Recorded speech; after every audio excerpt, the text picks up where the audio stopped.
중국과 미국의 갈등의 핵이죠. 남중국해 영유권 분쟁에 대한 국제 법정의 판결이 나왔습니다. 자세한 내용 유럽 특파원 연결해서 알아보도록 하겠습니다. 김은건 특파원. 네, 김건입니다.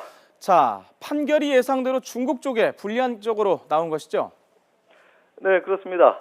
네덜란드 헤이그에 있는 상설중재재판소가 조금 전에 남중국해 영유권 분쟁에 대한 판결 결과를 내놨습니다. 먼저 중국이 영유권 주장의 근거로 삼고 있는 남해 구단산에 대해서는 유엔 해양법상 협약상 인정할 수 없다는 판결을 내렸습니다. 중국 정부가 이에 대해서 역사적인 권리를 주장하고 있지만 구단산의 좌표가 정확히 밝혀지지 않았고 중국과 타이완 외에는 이를 받아들이지 않고 있는 만큼 배타적 경제 수역으로 인정될 수 없다고 설명했습니다. 남해 구단산은 중국이 남중국해 주변을 따라 그은 U자 형태의 9개의 선으로 이 안에 대표적인 분쟁 도서인 스프레틀리 제도와 파라셀 제도, 중국명으로는 난사군도와 시사군도 등이 있습니다.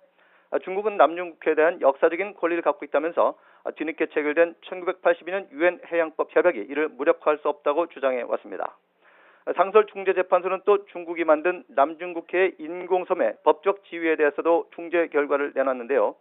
유엔 해양법상 영해나 배타적 경제수역을 형성할 수 없는 암초나 바위에 만든 인공섬을 근거로 해양 권리를 인정할 수 없다고 판결했습니다.